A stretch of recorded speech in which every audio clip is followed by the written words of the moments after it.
আমার নাম মুন্না তো, আমার নাম নীর বর্মন।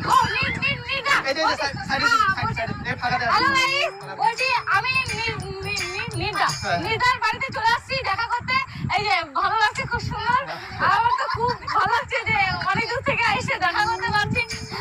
তো আমি নির্দার বাড়িতে চলে আসি। নির্দা কিছু একটু বলেন। কি বলবো, দিদি সুন্দর, খুব সুন্দর ভিডিও করে। সবাই তোমরা লাইক করো, শেয়ার করো, দিদিকে সাপোর্ট করো আর ফুলের ভালোবাসা দিও। এই তো নমস্কার। দাদা একটা রিলস ভিডিও বানাবো, একটু সাইডে আসুন। হ্যাঁ, ফুল है गुलाब का सुगंध लीजिए